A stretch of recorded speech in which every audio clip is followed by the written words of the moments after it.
స్వచ్ఛత అంటే నందిని. నందిని పాలు మరియు పెరుగు.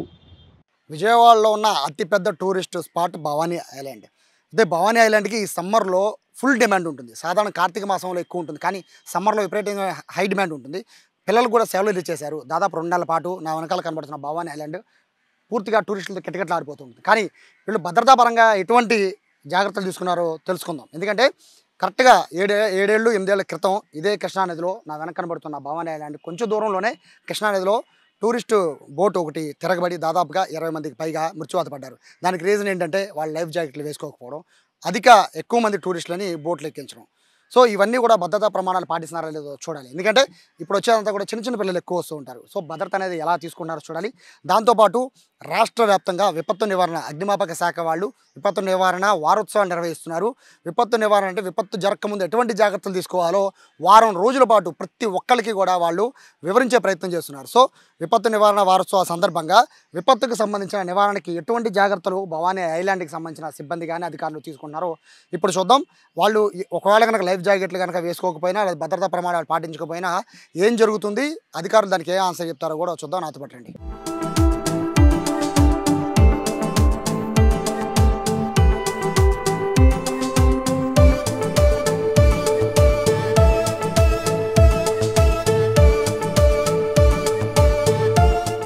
ఏడేళ్ల క్రితం కరెక్ట్గా ఇదే కృష్ణానది మీకు అక్కడ కనబడుతుంది కదా, ఒక బ్యారేజ్ చూడండి, అక్కడ పెద్ద బ్రిడ్జ్ కనబడుతుంది. అదే బ్రిడ్జ్ దగ్గర ఎలాంటి బోట్ ఎక్కి లైఫ్ జాకెట్ లేక దాదాపు 20 మంది కృష్ణానదిలో గల్లంతైపోయారు. అయినా కూడా అధికారుల తీరు ఏమాత్రం మారలేదు.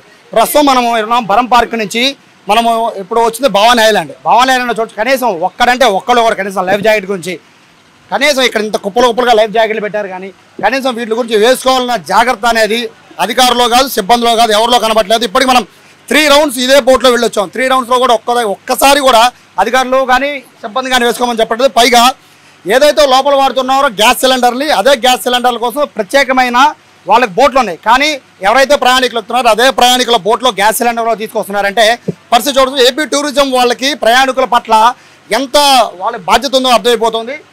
ఒకసారి గురుగారు లైఫ్ జాకెట్లు వేసుకోమని ఎందుకు చెప్పట్లా మీరు? రీజన్ ఏంటి? ఎవరు చెప్పారు? ఎందుకు వేసుకోవాలి? మరి వేయించారా? చెప్పాం కదండి. వేసుకున్నారా అన్న? లైఫ్ జాకెట్ వేసుకోలేదు కదా? చేత్తో పట్టుకున్నారు కదా. చేత్తో పట్టుకుని సరిపోతుందా? చేత్తో పట్టుకుంటే సేవ్ అయినట్టనా? చెప్పామండి. ఇప్పుడు ఇక్కడే కదా 20 మంది చనిపోయారు కదా 20 మంది. ఏం చేస్తున్నారు? ఇప్పుడు నేను 3rd టైం మళ్ళీ రావడం ఎందుకు చెప్పట్లా? చెప్పాం మేము. చెప్పలేదు మరి ఎందుకు మీరేం చేస్తున్నారు? చెప్తే సరిపోతుందా అన్న? ఇప్పుడు ఈ వీటిగా ఉంది కదా, అంతగా వేసుకోరా. మేము అంత ఫోర్స్ చేయట్లేదు. నీట్గా ఉందని వేసుకోవట్లేదు. ఇది కృష్ణా నది కదా, అవునా? 30-40 అడుగులు లోతు ఉంటుంది. ఎవరు వీళ్ళ ప్రాణాలకు ఎవరు గ్యారంటీ? అన్నా మీరు అక్కడి నుంచి చెప్పాలి. మీరు ఎందుకు వేసుకోలేదు సార్? మరి దగ్గర ఏం వేసుకోలేదు అంతే. కృష్ణానది ఇదిగోండి, అదే ప్లేస్లో 20 మంది చనిపోయారు. మరి ఎందుకు వేసుకోవాలి కదా సార్? మరి అవును, జాగ్రత్త అవసరమే. దగ్గర పడవ పడిపోతుందని వాళ్ళకి తెలియదు. అక్కడ బోటు పడిపోయింది, తీయడానికి కూడా లేదు, వాళ్ళ బాడీలు కూడా దొరకలా. సరే, ఆ తప్పు జరగకుండా మళ్ళీ ఇంకోసారి వేసుకోవాలి కదా సార్. బాధ్యత అందరికీ ఉండాలి కదా. ఇది నదితో ఆటలాడకూడదు కదా. వాస్తవం అది. సో ఇక్కడ మీరు ఎందుకని బోట్లు కూడా పెట్టారు కదా, అన్ని చోట్ల బోట్లు కూడా పెట్టారు. మరి ఎందుకని క్లియర్ ఇన్స్ట్రక్షన్స్ ఎందుకని పట్ల? మేము చెప్పామండి, 1-2 సార్లు చెప్పాం కదా. అక్కడ చెప్పారు, ఒకసారి చెప్పారు, వదిలేశారు. ఎవరు లైఫ్ జాకెట్ వేసుకోవట్లేదు. మీరు బాధ్యత ఏది మరి? అంటే అధికారులు పూర్తిగా వదిలేశారా? చెప్పొద్దని చెప్పారా? వాళ్ళు ఏం చెప్పలేదు, మేము చెప్పాము వేసుకో. ప్రతిరోజు ఇదే ఏదైనా ఇన్సిడెంట్ జరిగితే మాత్రం హుటాహుటిన ఒక వారం 10 రోజుల పాటు హడావుడి చేసేస్తారు. తర్వాత ఏ హడావుడి ఉండదు.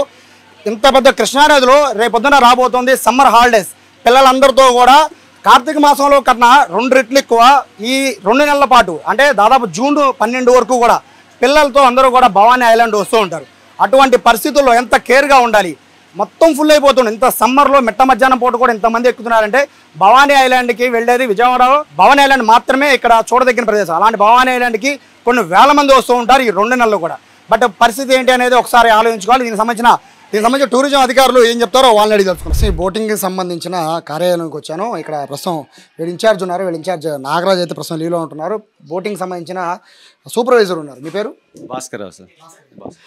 సాధారణంగా ఇప్పుడు ఇక్కడ లోపల హోటల్స్ ఉన్నాయి కదండి, ఆ హోటల్స్కి ఏమైనా పట్టుకు వెళ్ళాలంటే ప్రయాణికులతో ఉన్న బోట్లో పట్టుకెళ్ళాలి సార్, సపరేట్ బోట్ ఏమైనా ఉందా? ఏమైనా వంట సామాన్లు కానీ ఇంకేమైనా పట్టుకెళ్ళాలి?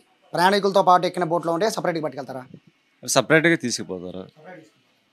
సో ఒకవేళ కనుక మీరు బోట్ ఎక్కారు, ప్రయాణికులంతా బోట్ ఎక్కారు, మీరు అక్కడ వాళ్ళ లైఫ్ జాకెట్ వేసుకోవాలని చెప్పాలి కదా. లైఫ్ జాకెట్ కంపల్సరీగా వేపిస్తాం సార్, వేపిస్తాం. ఒకవేళ అంటే అక్కడ డ్రైవింగ్ చేస్తున్నారు కదండి, ఆయనను ప్లస్ అక్కడ ఇన్ఛార్జ్ ఒకడు వాళ్ళు కూడా వేసుకోవాలా? అంటే డ్రైవరు వేసుకోవాలి, మన హెల్పర్ అనేసి ఉంటాడు, వేసుకొని మొత్తం బోట్ని మూవ్ చేస్తారు. ఒక లోపల ఎవరు వేసుకోలేదు అనుకోండి, దాని బాధ్యులు ఎవరు? కంపల్సరీగా వేపిస్తాం సార్. బాధ్యులు అంటే కంపల్సరీగా వేసుకోవాలి, లైఫ్ జాకెట్ వేసుకోండి అని అందరికి టూరిస్టులు అందరికీ చెప్తాం. మీకు ఐడియా ఉంటుంది, ఒక 7-8 ఏళ్ల క్రితం 20 మంది చనిపోయారు, మీకు కూడా తెలుసు కదా. ఇక్కడ ఎందుకు రీజన్ తెలుసు కదా, లైఫ్ జాకెట్ లేక వాళ్ళు. సో ఇవాళ పొద్దునుంచి నేను 4 టైమ్స్ వచ్చాను సార్. 4 టైమ్స్లో ఒక్కసారి కూడా లైఫ్ జాకెట్ వేసుకోలేదు. సో ఎవరు బాధ్యులు? కంపల్సరీ లైఫ్ జాకెట్ వేయించాలి సార్. మరి అది బాధ్యులు ఎవరు? వేపిస్తాం సార్, మేము లైఫ్ జాకెట్ కంపల్సరీగా వేపిస్తాం, చెప్తాను నేను. లోపల కూడా మాట్లాడుకుంటూ వచ్చాను, లైఫ్ జాకెట్ లేదని మాట్లాడుకుంటూ వచ్చాను. చేతికి ఇస్తున్నాము, చేతితో పట్టుకోమన్నాము చెప్పాము అని చెప్పి మీ హెల్పర్లోనూ డ్రైవర్లు చెప్తున్నారు. ఏం చెప్తారు? మీ డ్రైవర్లు చెప్తాను సార్. మీరు చూసే అంటే మీరు సూపర్వైజింగ్ చేయరా? ఎందుకు చేయండి సార్, సూపర్ చేయాలి కదా, తప్పదు. మార్నింగ్ నుంచి అంటే 12 నుంచి దాదాపు 4 దాకా 4 రౌండ్లు తిరిగాను. మరి ఎవరు ఎప్పుడు వేసుకోవాలి, మరి మీరేం సూపర్వైజింగ్ చేస్తున్నారు? చెప్తాం, కంపల్సరీ చెప్తాము, వాళ్ళు వేసుకుంటారు సార్. వేసుకో, కాకపోతే కొంచెం ఒక్కగా ఉందని వేసుకోకపోతే వేసుకోవచ్చు, కానీ కంపల్సరీగా. ఇందులో వెళ్ళేటప్పుడు ఒక్క ఎందుకు వస్తుందండి? గాలి, చల్లటి గాలి వస్తుంది కదా, ఎందుకు ఒక్కపోతాం ఎందుకు వస్తుంది? రూమ్లో కాదు కదా ఉంది, నది మీద నుంచి వెళ్తున్నప్పుడు చల్లటి గాలి వస్తుంది. చెప్తాం సార్, వేసుకోమని కంపల్సరీ చెప్తాం. ఎందుకని అంటే మీరు ఏదైనా ప్రమాదం జరిగినప్పుడు మాత్రమే ఎందుకు స్పందిస్తారు? ప్రమాదం జరిగిన తర్వాతే ముందు ఎందుకు జాగ్రత్తలు పడరు? ఎందుకు జాగ్రత్త పడడం సార్? ఇంతవరకు అయితే ప్రైవేట్ బోర్డులు తప్పించి ఇంతవరకు టూరిజం బోర్డులు ఏ బోర్డు ఇంతవరకు ఏం జరగలేదు సార్. ప్రమాదం చెప్పి జరగదు, అవునా? అంతమంది ప్రయాణికులు, అంతమంది దాదాపు 40 మంది ఎక్కారు, ఒక్కడ లైఫ్ జాకెట్ లేదు. అక్కడ ఏమన్నా జరిగితే ఎవరు రెస్పాన్సిబిలిటీ?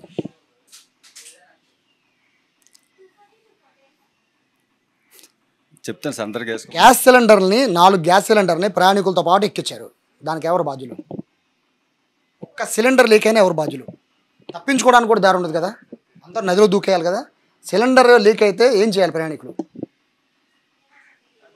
నేను చెప్తాను సార్, చెప్పి వాళ్ళకి అలాగా వేరే బోట్లో పంపించడానికి చేస్తాం. అది కాదు సార్, ఇప్పుడు దాంట్లో ఎందుకు ఎక్కించారో అన్న, ప్రయాణికులు ఎక్కే బోట్లో ప్రయాణికులు 120 రూపాయలు టికెట్ కొన్నారు. 120 రూపాయలు టికెట్ కొన్న ఒక్కొక్క ప్రయాణికులు దాంట్లో కూర్చుంటే 4 సిలిండర్లు మీరు దాంట్లో 5 సిలిండర్లని దాంట్లో పెట్టారు. ఎందుకు పెట్టారు? దాంట్లో ఎందుకు పెట్టారు? నేను తప్పుడు లేరు నేను సార్, చెప్తాను సార్. అందరూ మీరు సూపర్వైజర్గా సార్, మీరు ఉండరు, మీరు చూస్తా చేయమంటలేదు. మీరు వాళ్ళ ఒక్కరోజు మా కళ్ళకి కనబడింది, రోజు అలా తీసుకెళ్తూనే ఉంటారు కదా. సిలిండర్ని మామూలు దాంట్లో ఎందుకు ఎక్కించారో అని అడుగుతున్నాను సార్. తీసుకెళ్ళాలి సార్, ఇప్పుడు ఉదయం మార్నింగ్ పూట పబ్లిక్ లేనప్పుడు తీసుకెళ్తారు. 40 మంది ఎక్కిన బోట్లో నేను ఎక్కాను. ఇప్పుడు నేను వీడియో కూడా మీకు చూపిస్తా. 5 సిలిండర్లు, పెద్ద సిలిండర్లు 5 పెట్టారు.